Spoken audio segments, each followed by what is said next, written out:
of the seats in the Lagos State House of Assembly this morning. I'm talking about Damilola Jaiyesimi. Good morning, Damilola. How are you doing today? Good morning, Tomisin. How are you today? You have quite a profile, and I like to just take a look at a bit of it. You're a farmer? Yes, correct. You farm? Did you bring cabs and snail for me? If you not bring snail, I'm chasing you right now. No. You're leaving this studio. No problem. So Damilola is into real estate. He's a politician. He's a farmer. I like that part. And he's married. And he has been doing this for quite a while. Now is the true definition of a young person who has not just been schooled, he is also somebody who has served the country. So, Damilola, tell me, why do you want to spend your money on politics? What is the problem? Is it that your money is too much? You can give me, I can help you. Okay, so first of all, thank you for having me today. It's a pleasure. And basically, we feel that the youth participation in Nigeria is really low. So, for example, in Lagos State, the total mass population is 50% of youths. Okay, and we feel it's time for the youths to come out. Let's change the narrative. But they're coming out on social media. But they're just social media warriors, keypad warriors. So we need to do the right thing by coming out to show our full participation.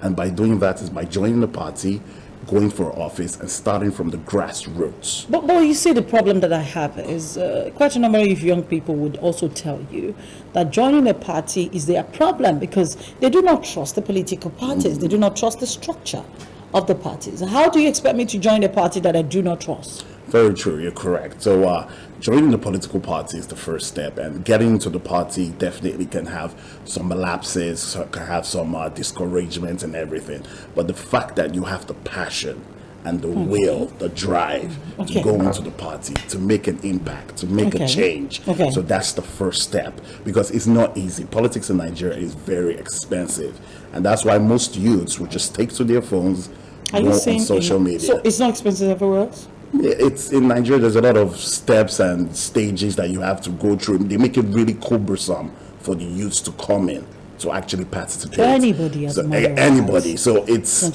has to do with the passion. If the passion is not there, it's very easy to opt out. So the passion, the drive, and the will to make a change, to make a narrative, to be the light at the end of the tunnel is actually the main drive. You see, one of my challenges with Nigeria's youth, typical youth, is the fact that we can sell anything, lie, fake news, propaganda on the pages of social media. When it comes to what Yorubas will call farabale, open your ears and listen. Correct. We do not have that. It looks as if we're unreachable. We're everywhere, but we're not reachable. We're impenetrable. Is that assumption correct? It's correct to an extent. We have the numbers, we have the volume, but most times our voices are not heard. Why? Because most youths are scared of going into the political terrain. Because most times what we hear is the political game is dirty. The things we hear from the outside are very worrisome. So it takes a lot of courage. That's why I said the passion and the drive to go there first, see what's going on, observe, and see how you can penetrate into the system. So that's where our voices can be heard. We're more louder on social media. We're louder on all social media platforms. We're louder on the streets at times. But if we're not in that terrain, there is a problem. So that is why youths like myself and a few others have come out to say, enough is enough. We can do this together. Okay, so you're vying for the seat of the Lagos State House of Assembly? Yes, State House of Assembly, correct. And what seat exactly? Yeah, it's to represent Ifako Ijaye. That's Ijaye Ojokoro. Is that just seat? Yeah, that's the seat. Lagos State House of Assembly as a member. Okay. Is that currently Temitope just seat? No, that's Hakim. That's Hakim's seat. That's also. O2. Yes, all correct. Right, so somebody is occupying that position. Correct. I want to measure the age now. What age group is the person currently occupying that seat? Okay, the age range is like from 40 to 45. So currently, yes. Okay, and you are in your 30s. Correct. So we're looking at almost a decade below. Exactly. So I'm just thinking here, do you think the people would trust Yes. So you with such important position, or do you just feel that it's just the beginning of politics, it really doesn't matter to the people? okay. So firstly, I feel at the situation at hand, what's really going on now is at Ijaye Ojokoro, where I'm coming out from, constituency O2.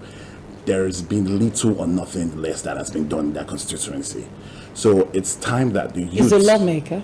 They have a Correct. chairman, am I correct? Yes, correct. But Okay. as a lawmaker, there are some things we can do. Okay, the Lagos State House of Assembly, what is done there is we enact laws, new laws. We amend or repeal existing laws. And those laws are the laws that can favor your community. So as a member in the Lagos State House of Assembly, you are the voice of the people back home. From your community. So Okay. you need to make your voice heard. When your voice is heard, the state is hearing what you're talking about. So obviously there's going to be a change. So right now as a youth, it may be difficult convincing the elderly people, but the youths in that constituency are tired of what's going on. They have opened their eyes, they're seeing what's going on, because we can't allow our children's children get into the same situation of what's going on right now. So the youths and even the elderly people are also seeing that it's time for the youth to do something. Some of the elderly people come out when we go for our ward rallies and say they want this. This is what they want, because the elderly people have done nothing.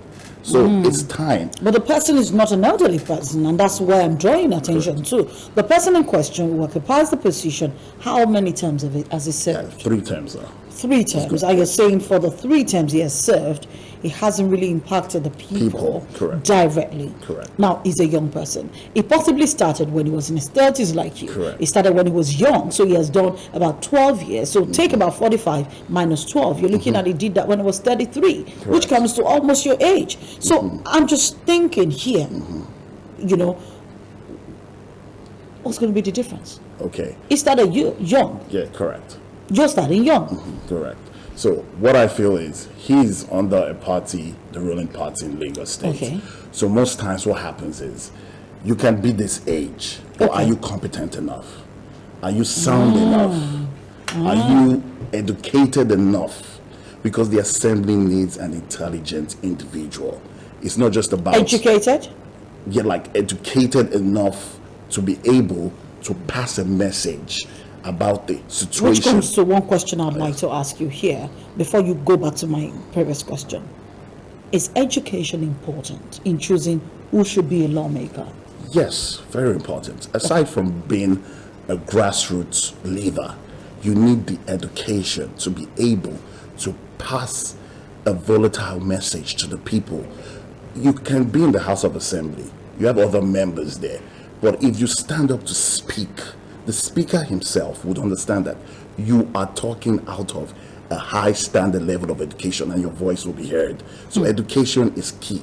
And that's what's going on now in the youth sector. We have the educated sects, we have the uneducated sects. The uneducated sects are the people that put people in office. Yeah. They're the stomach infrastructure partakers.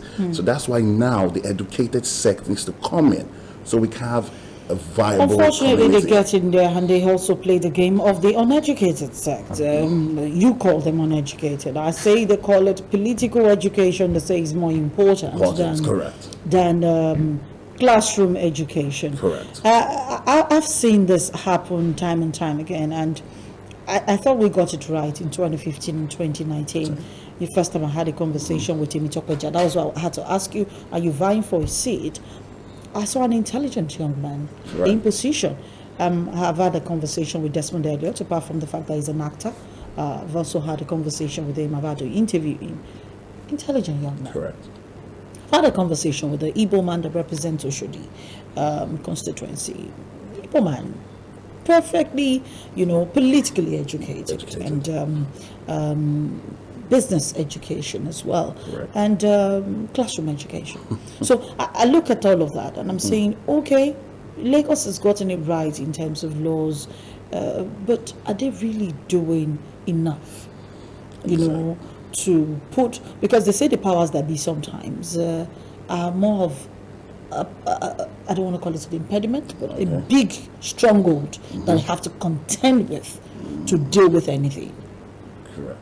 How do you hope to navigate such a situation where, whether they have classroom education or political education, they still form the bulk of the decision making? Correct. Yeah, you're really correct from the antecedent and everything.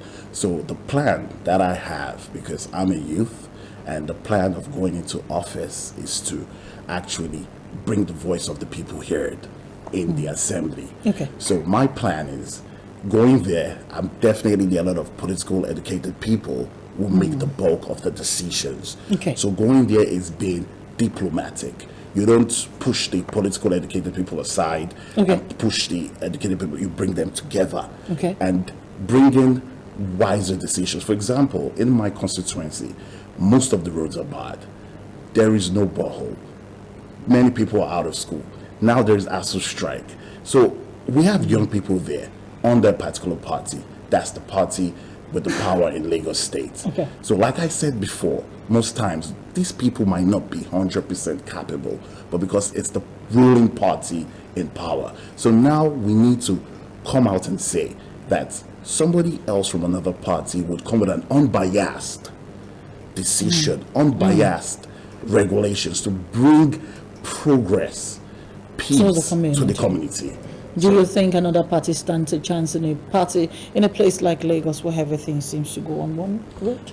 Correct. So right now, there is a chance for the PDP. I'm going under the People's Democratic Party. Oh, just like Banky W. Yes, and right now there is a pathway because the people are tired. The people have opened their eyes that it's not about the 1,000 naira, the stomach infrastructure. It's about the future of our children's children. If you ask a young youth today, if his wife is pregnant, where do you want to give birth to your child? Most of them run to the overseas to go and give birth because of the passports they would have after giving birth. But now it's been happening since all this while. Before we were born. So. Exactly. So the youths now are saying enough is enough. We can gather our strength. We can gather our power. We can have the voice to go there and start from the grassroots. I'm not coming out as a governor. I'm not coming out as a senator, but I'm trying to go from the grassroots. Let's try to infiltrate. So there is a trajectory. Get what's really going on. We can't just keep on being on Instagram and saying and complaining. We need to get there, see what's going on, and see how we can bring a solution. Do you not think that the party would also form an impediment to you in the long run? Because it's been said most times that one of the biggest problems of effective governance in Nigeria is the kind of political structures we have in our different political parties, whether we like it or not. They're same of same. Definitely. Whether it's the ruling party or it's the opposition party. They're same of same because they have the same structure. Correct. So you don't think they're going to be an impediment to you? You don't think they're going to be a problem? For me right now, I joined the People's Democratic Party for the past 5 years, and I have studied the terrain of the structure